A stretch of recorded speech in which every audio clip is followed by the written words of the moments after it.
If I was going to share the story and how I got started, I did not come from a wealthy family. I'm the oldest of three boys. My father had died at an early age, at the age of 46. And I was always a hard worker. Always had a really good work ethic. Even growing up, even 14 years old, had a lawn business in the neighborhood, mowing lawns in the summer. And, I worked construction and worked in the grocery store and worked as a waiter and cleaning pools and I was always the best at whatever I did. So when I got introduced to network marketing or having your own business or a home-based business, I brought that work ethic with me. But, I didn't have a higher education. I didn't have a lot of money. I didn't have a lot of experience, a lot of background in this type of business. But what I was lacking in those areas, I made up in a willingness to work, a burning desire, a willingness to work and being really teachable. Finding somebody that's hungry, that's dissatisfied. And I talk about, people get started in this business sometimes out of inspiration or desperation. And for me, it was out of desperation. I was sick and tired of being sick and tired sick and tired of being behind on my bills in life, my promises in life, to myself, to my friends, to my family. And I was looking for some things to change in my life and was very dissatisfied.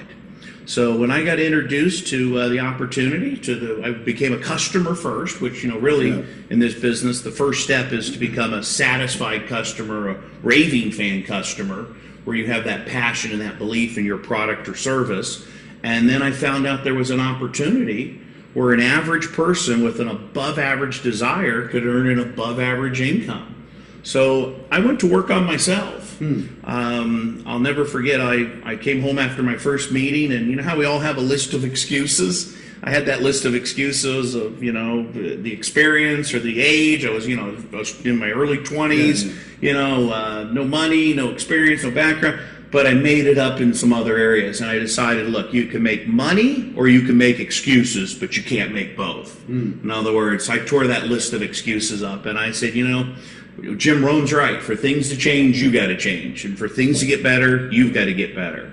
And you can have more in life if you become more in life. And as you grow, your business grows. This business is almost like a course in personal development disguised as a business where you can go out there and grow and become more. And so I got off to a really fast start.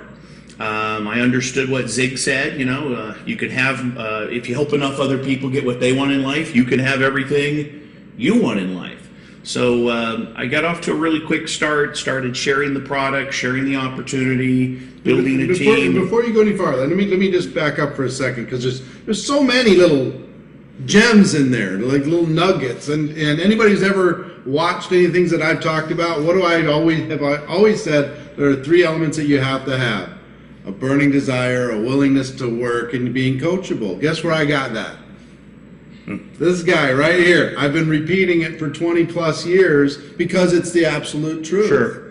The one thing that I add to that sometimes is if you have a little bit of competitiveness, not to make somebody else lose, but to want to win, to push yourself to be better. How old were you when you got involved in the network profession? Well, I got first introduced at the age of 21. 21. And did you? I'd like to say I was 12 when I got started, since I've been around for 25 years. Well, now, I think you're doing just fine. You're the youngest guy I know that's made this kind of money in the network marketing profession. But did you, when you first got started, did you feel insecure about talking to people? I want to talk to the young people out there for just a moment about just being 21 and talking to people who are older than you, maybe more successful than you. No, because you were a waiter, right? Yeah, I was waiting tables, and I was a very good waiter. I was the best waiter. Like I said, anything I did, I had a very good work ethic at it, and I used my age as an advantage, not a disadvantage.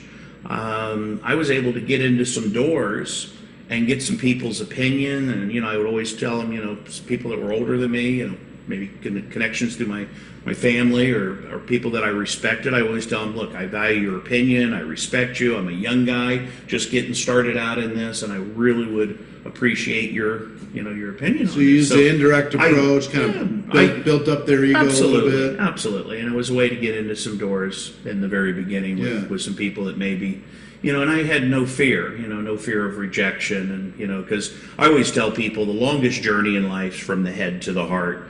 Once you get out of your head and it's not about me, and you truly are going out there to serve and gift and pay, put somebody's needs ahead of your own. The three things in business that I got very clear on early in the business is, one, it's about their needs, not your needs. So if you can go out there and provide something that meets that person's needs, and you can add massive value to their lives, and then you can create those raving fans, whether they're a customer of your product or service, and or become a raving fan of your business and of you.